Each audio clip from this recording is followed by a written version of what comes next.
Bom, eu converso hoje com o engenheiro agrônomo e diretor de marketing e customer success da Taranis, o Lucas Geraldini. Olá, Lucas. Olá, tudo bem, Torinho? Tudo bem? Vamos falar um pouquinho aí sobre um campeonato aí que não é muito agradável, não, né? É a disputa do mato com a cana-de-açúcar. A mato competição. Esse é um problema sério e às vezes as pessoas acham que o puro uso de herbicidas, defensivos agrícolas e etc. e tal, resolve o problema. E me parece que não é bem assim, não é, Lucas? Torinho, eu acho que quando a gente pensa em mato competição, né, lógico que os herbicidas são ferramentas fundamentais para gerenciar esse problema, né, para manejar esse problema. Mas a gente tem visto cada vez mais que só investir mais em herbicida não é uma solução definitiva, né, e Porque, principalmente. porque as plantas começam a adquirir resistência a moléculas, ou você, às vezes, faz erros na aplicação porque está com equipamento com problema? Quer dizer, acaba colocando mais defensivo agrícola na planta e no solo, que não é bom do ponto de vista ambiental. Como é que é esse cenário, Lucas? Sem dúvida, todos esses fatores são importantes, mas eu diria que principalmente você saber exatamente quais são os alvos, né, quais são as ervas daninhas que você tem na área, principalmente quando você está lidando com grandes áreas, né, é um desafio. Na cana-de-açúcar, percorrer toda a área para você saber exatamente quais são as ervas daninhas que estão lá é um desafio grande, principalmente se você faz isso manualmente, né, presencialmente. Então, quando a gente pensa em um manejo efetivo, você saber qual é a erva daninha que você tem para casar a molécula certa de herbicida lá, é o que vai trazer o melhor controle, o melhor manejo. Então, quando a gente pensa nesse processo, né, uma forma que a gente está propondo de otimizar é como é que a gente monitora mais e melhor essas áreas de cana-de-açúcar para fazer esse processo de escolha e recomendação da molécula correta e otimizar esse processo, usar só o correto, só o necessário, nem mais para não causar esses problemas que você comentou, nem menos para acabar perdendo o jogo, né? Em algumas lavouras hoje, conceitos mais modernos de produção dizem que você não deve acabar com o mato todo, você deve manter uma parte dele. Como é que é na cultura da cana-de-açúcar? Eu acho que na cultura da cana-de-açúcar, o principal ponto é você tem que proteger a cultura em momentos-chave, né? Em momentos onde a cultura está crescendo e ainda não fechou linha, que são os períodos críticos de interferência dessas plantas daninhas na produtividade da cultura. Porque É depois, lógico. depois quando ela fecha a linha, o próprio sombreamento acaba fazendo um processo de não permitir que o mato cresça em grande quantidade ou muito rapidamente. Seria isso. Exatamente. Aí a cana ganha a competição, digamos assim, né? Ou pelo menos de boa parte das ervas daninhas ela consegue continuar produzindo, né? Continuar crescendo sem grandes interferências em produtividade. Isso vai até que altura do pé de cana, hein, Lucas? Isso varia bastante de variedade para variedade, mas quando a gente tem uma situação onde existe um sombreamento bastante grande na entrelinha da cana, Tá.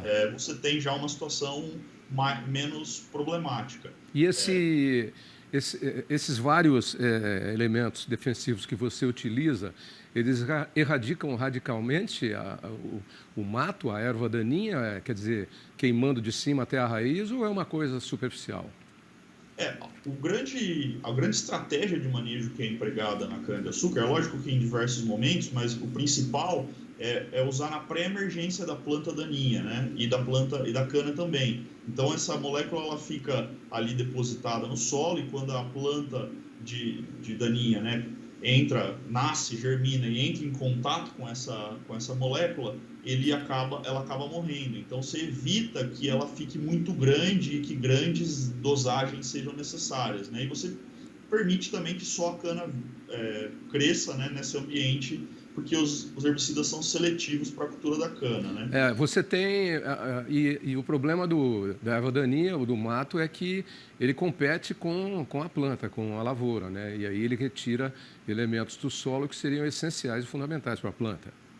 Exatamente. E nesse aspecto, né, quando a gente fala de monitorar, a gente está falando de exatamente saber quais são essas plantas que estão lá. Mas eu acabei de falar que a gente aplica antes o herbicida dessas plantas estarem lá. Então é importante que você faça um monitoramento prévio, você já venha monitorando aquele talhão em anos anteriores para saber qual é o banco de sementes que você tem ali naquela área e qual possivelmente vai ser as ervas daninhas que estão aparecendo ali naquele talhão. Porque para cada tipo de erva daninha você tem uma forma de combate.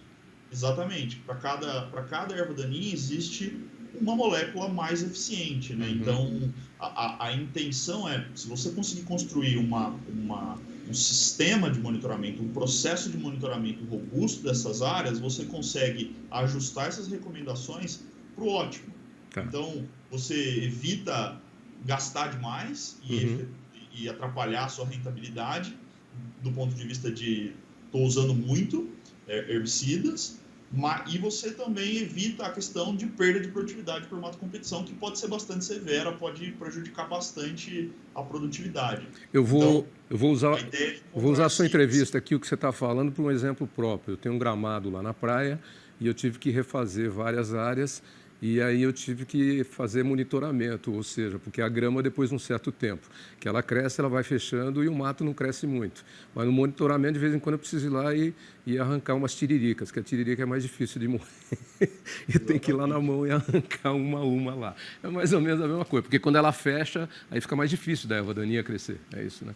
Exato. E o monitoramento é uma prática fundamental para a gente conseguir fazer um processo mais, vamos dizer assim, racionalizado de produção. Então, hoje, quando a gente pensa numa escala grande, né, a maior parte dos produtores olham para isso como numa abordagem de, olha, eu vou usar uma receita mais ou menos pronta, que alguém me indicou, que eu estou acostumado a usar, isso vai me garantir que eu vou ficar livre de daninhas. A nossa abordagem tem sido, você precisa gerenciar isso de uma maneira melhor, você precisa efetivamente usar o monitoramento e para conseguir fazer um processo mais racional de manejo.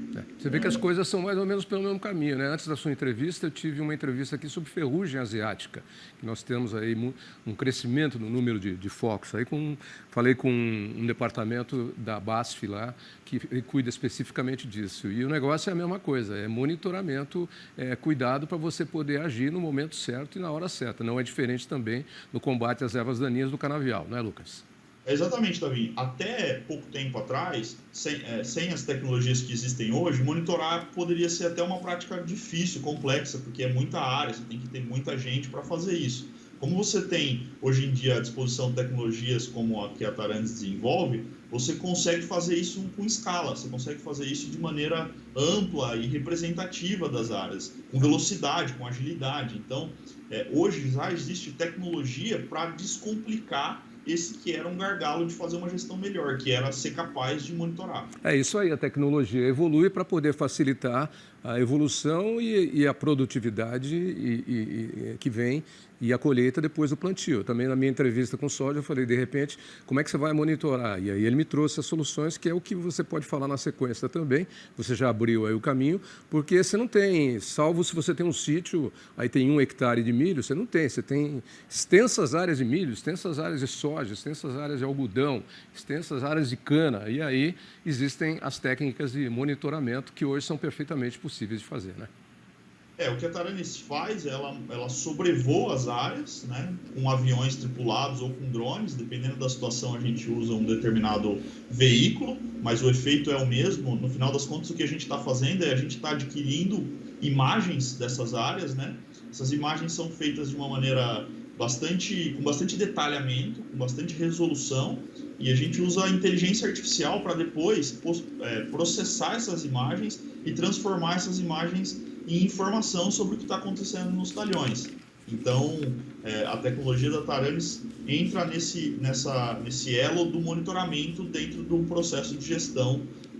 No caso aqui, a gente está falando em mato competição para cana-de-açúcar, é uma ferramenta fantástica, mas a gente também trabalha com outras culturas e consegue fazer outros tipos de diagnósticos em outras culturas. Legal, Lucas. Muito obrigado pela participação, pelas informações, e para quem quiser saber mais sobre vocês, qual é a internet? pode entrar no nosso site, taranis.com, ou nas nossas redes sociais, Taranis Brasil, tanto no LinkedIn, no Instagram, vai encontrar a gente lá e vai ter como falar com a gente. Muito obrigado, uma ótima quarta-feira para você e até breve. Tchau. Obrigado.